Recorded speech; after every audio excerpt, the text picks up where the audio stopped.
Hello everyone, मैं राजीव भंडारी आप सबका स्वागत करता हूं अपने चैनल इलेक्ट्रिकल अड्डा में। आज जो हम नेक्स्ट टॉपिक लेके आए हैं वो लेके आए हम चुंबक के गुण। तो यहाँ पे हमारा जो नया चैप्टर है चुंबकत्व वो स्टार्ट हो चुका है। ठीक है, तो सबसे पहले आपको चुंबकत्व के बारे में पता होना चाहिए। तो चुंबकत्व कहाँ से उत्पन्न होता है आपका? तो चुंबकत्व जो उत्पन्न होता है वो आपका एक गतिमान आवेश से उत्पन्न होता है।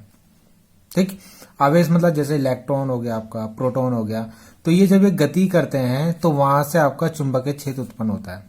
ठीक है, जैसे आपकी वायर है तो वायर में जब इलेक्ट्रॉन चलते हैं, आवेश चलते हैं, तो वो अपने चारों एक चुंबकीय क्षेत्र बनाता है। वैसी चुंबकीय क्षेत्र भी बनाता है और वैद्युत क्षेत्र भी बनाता है। तो ये गतिमान आवेश जो है ना दोनों क्षेत्र बनाता है, चुंबकीय क्षेत्र भी और चुंबकीय क्षेत्र भी, मतलब चुंबकीय क्षेत्र भी और वैद्युत क्षेत्र भी, दोनों क्षेत्र बनाता है। ठीक है, तो गतिमान आवेश जो होता है वही एक चुंबकीय क्षेत्र का एक क्या है, मूल स्रोत है, यानी इसी से ये उत्पन्न होता है आपका। ठीक है, अब इसके अंदर आपको पढ़ना है कि चुंबक के गुण क्या होते हैं। जैसे मान लो कोई चुंबक है, उसके क्या क्या गुण होते हैं। ठीक, तो जैसे मान लो आपके पास एक चुंबक है, चुंबक किस तरीके से होता है, इस तरीके से। सपोज इसमें N और S पोल है, तो ये एक आपका एक चुंबक है। इस चुंबक को आप दंड चुंबक भी बोल सकते हो, यानी बार मैग्नेट भी बोल सकते हो। बार मैग्नेट कैसे बनाते हैं हम? तो बार मैग्नेट का जो एरिया होता है वो कम होता है और लेंथ क्या होती है, ज्यादा। ठीक है, इस तरीके से लंबा सा और थोड़ा पतला सा। तो इस तरीके का जो चुंबक होता है वो आपका दंड चुंबक होता है। क्या होता है? दंड चुंबक।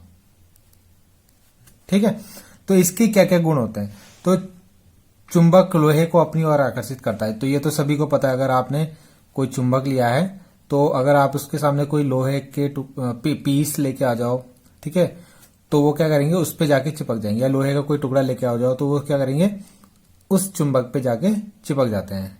ठीक है, तो पहला पॉइंट तो आप सबको आता होगा। दूसरा पॉइंट क्या है? स्वतंत्रता पूर्वक लटका हुआ चुंबक सदैव उत्तर दक्षिण दिशा में ठहरता है। ठीक है, तो यानी जैसे मान लो आप पृथ्वी पर खड़े हो और आप इसमें किसी चुंबक को ऐसे इस तरीके से लटकाते हो। ठीक है, आपने इस तरीके से लटकाया तो ये चुंबक जो होता है हमेशा जो चुंबक का नॉर्थ होगा, जो चुंबक का नॉर्थ यानी उत्तरी ध्रुव होगा, वो हमेशा उत्तर की तरफ, मान लो ये उत्तर है तो इसका जो ये वाला ध्रुव होगा ये उत्तर की तरफ होगा, और ये अगर दक्षिणी ध्रुव है तो ये दक्षिण की तरफ होगा। ठीक है, इस तरीके से ये N होगा और ये S होगा आपका। यानी जहां पृथ्वी का उत्तरी ध्रुव होगा, आपका जो क्या होगा, चुंबक होगा, उसका भी जो उत्तरी ध्रुव होगा उत्तर की तरफ होगा। ठीक है, और जो पृथ्वी का दक्षिणी ध्रुव है वहीं इसका क्या होगा, दक्षिण ध्रुव भी होगा।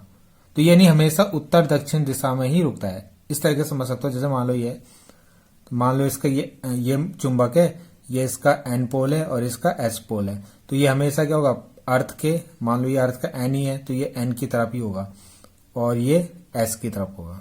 ठीक है, इस तरीके से आप समझ सकते हो।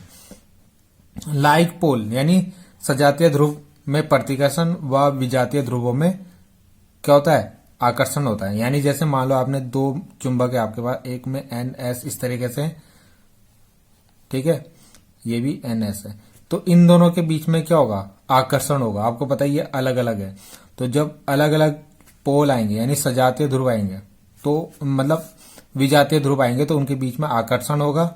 और जब सेम आएंगे, जैसे मान लो ये भी N है और ये भी N है, तो इनमें होगा प्रतिकर्षण। क्या होगा, प्रतिकर्षण। ये तो आपका बहुत बेसिक चीज है। ठीक है, अगला पॉइंट जो आपको इसमें याद रखना है कि विलगी चुंबकीय ध्रुव का कोई अस्तित्व नहीं होता। यानी कहने का मतलब है, जैसे मान लो आपने कोई चुंबक था, आपने इसको ब्रेक किया तो तोड़ने पे क्या होगा, ये सिंगल N नहीं रहेगा, ये क्या हो जाएगा, फिर से N और S में डिवाइड हो जाएगा।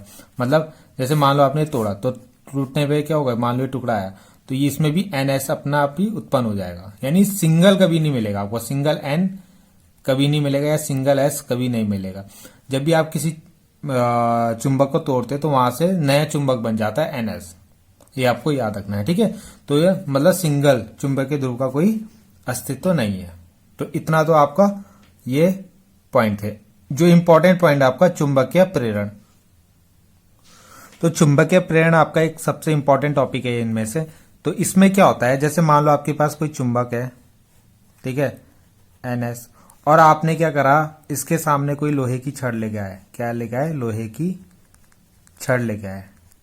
ठीक, तो होगा क्या, इस छड़ में भी क्या हो जाएगा, एक चुंबकीय गुण उत्पन्न हो जाएगा।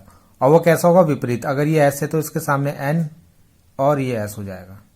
ठीक है, तो हुआ क्या, सब पहले आपके पास जो चुंबकीय छड़ थी उसमें कोई क्या नहीं थे, ध्रुव नहीं थे। जैसे आप उसको इस चुंबक के सामने लेके आए, ये चुंबक है आपका, इसके सामने लेके आए, तो क्या होगा, इसमें अपने आप ही क्या हो गया, विपरीत द्विध्रुव उत्पन्न हो गए। यानी एस के सामने एन तो उत्पन्न हो गया।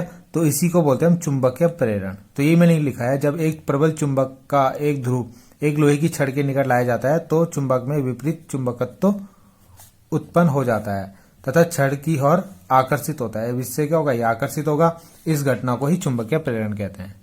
तो ये आपका इंपॉर्टेंट था इसमें, जो आपको याद रखना है। तो आई होप आपको ये समझ में आया होगा। ये बेसिक है जो इस चैप्टर का मैंने आज स्टार्ट किया है। इस चैप्टर में आगे जो है बहुत इंपॉर्टेंट चैप्टर है ये आपका।